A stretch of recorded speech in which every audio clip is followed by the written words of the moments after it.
On the 20th of October, there will be a massive protest in Aso Rock. All Eastern politicians and all well-meaning Nigerians will be marching towards the Aso Rock, demanding for Mazi Nnamdi Kanu's release. Courtesy Omoyele Sowore, I will call him His Excellency Omoyele Sowore, because he deserves it. He speaks for the common man, and as well stand for the voiceless people. You know, I commend him for what he's doing and this particular move that he decided to make. And this is what we have been expecting from the southeastern politicians for a very long time. Mazi Nnamdi Kanu has been in detention for the past 4 years, and even before his detention, Mazi Nnamdi Kanu has been suffering in the hand of Nigerian government right from 2015 or 2016 thereabout, during when Buhari entered power. You know, Mazi Nnamdi Kanu suffered a lot.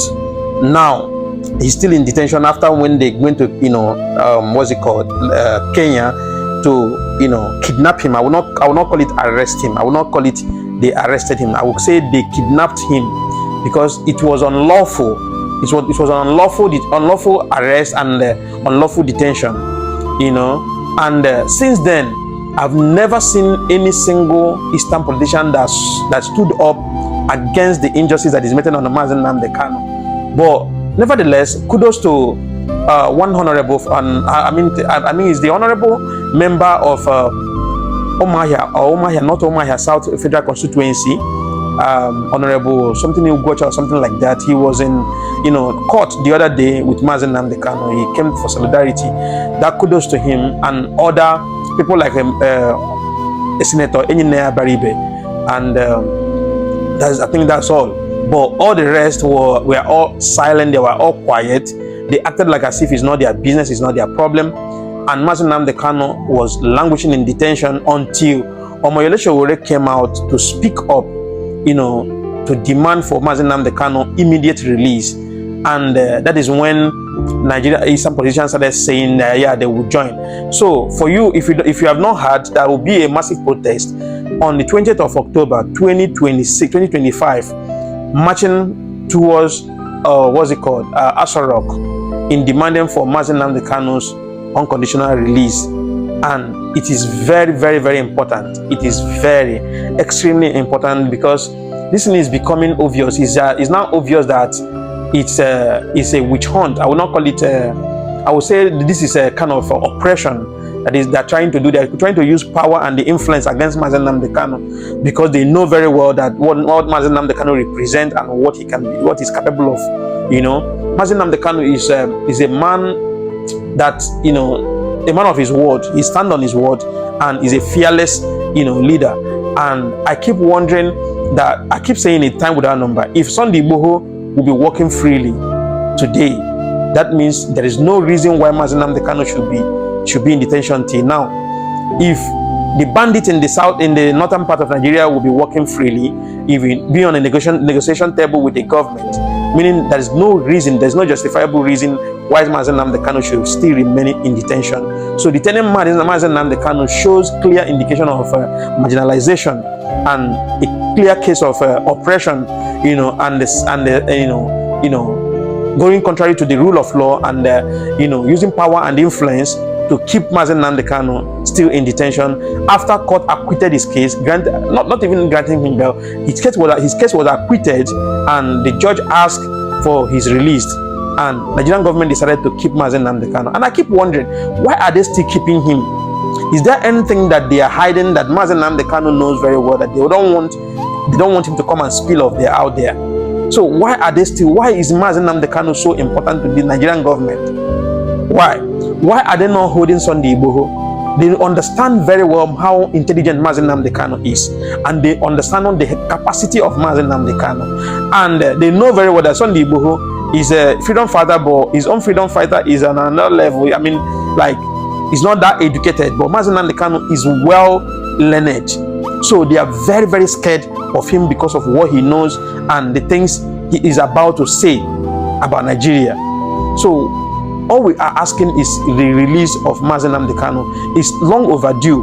They will have to release him for us, because they say what is good for the goose is good for the gander. If you can release Sunday Igboho, if you can negotiate with bandits in the north, meaning that Mazi Nnamdi Kanu should be free, working freely in Nigeria, you know. And I keep saying a time without number, you know, people that are holding Mazi Nnamdi Kanu is not even the people that we are thinking of. It's still the same Igbo politicians that are holding Mazi Nnamdi Kanu. It's not even Buhari, it's not Tinubu, it's not all these people that we are thinking of. The real people that are holding Mazi Nnamdi Kanu ransom is still southeastern governors, southeastern politicians, because they understand very well. They don't want people, like I said before, you know, they thought that Mazi Nnamdi Kanu will want to be the Igbo emperor.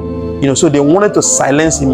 Even if they find their way, they will even eliminate him in the detention. But as God may have it, you know, God is twisting their mind and their agenda. You know, so it's obvious that people that are holding Mazi Nnamdi Kanu is not even the northern politicians, it's not even the Yoruba politicians. Even to the extent the Yoruba politicians are even speaking up against the illegal detention of Mazi Nnamdi Kanu and the torture and all the injustice that is meted on the Mazi Nnamdi Kanu. Yoruba politicians are speaking up. Even Hausas. I saw the other day, Hausa people came out in mass protesting for the Mazi Nnamdi Kanu's release. But in the southeastern part of Nigeria, we've not seen. You see, this is the problem that we're having in the southeast. We are too selfish within ourselves. This is one of the reasons why I say, if they mistakenly give us Biafra, trust me, we will kill ourselves. We will eat ourselves raw. We will eat ourselves raw, because that selfishness is rooted in us.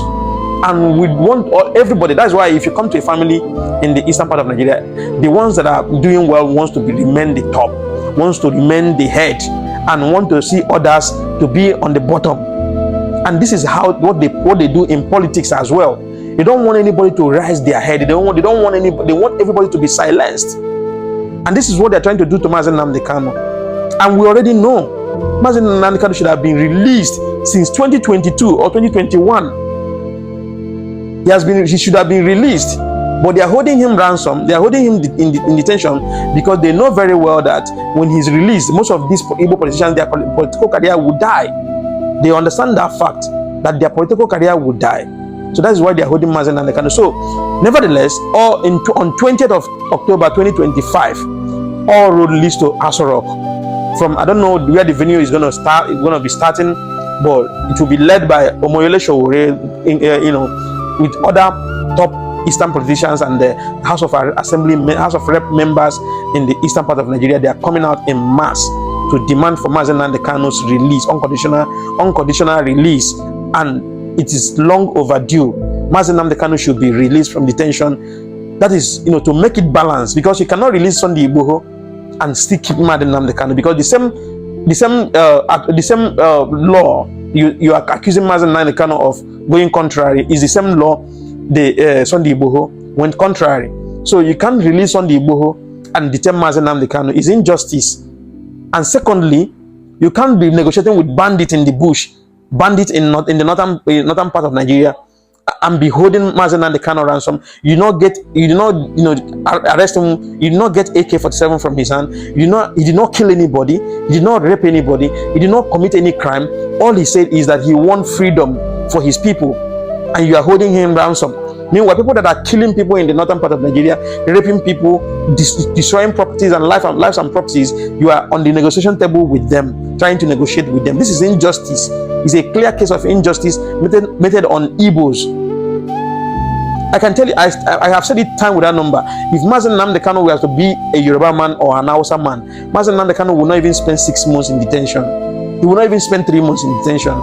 But the reason why they are holding Mazi Nnamdi Kanu is still because most of these southeastern governors and southeastern politicians are the ones even telling Tinubu, don't release him for us, don't release him, keep him there. He deserves to be there.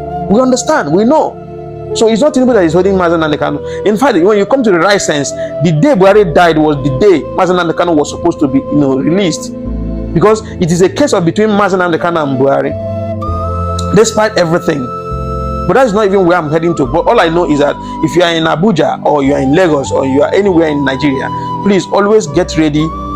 Get prepared. On 20th of November, sorry, 20th of October, there will be a massive protest. Courtesy Omoyele Sowore and southeastern politicians. They will be marching direct to Aso Rock, demanding for Mazi Nnamdi Kanu's release. Thank you very much, and see you guys in the next one.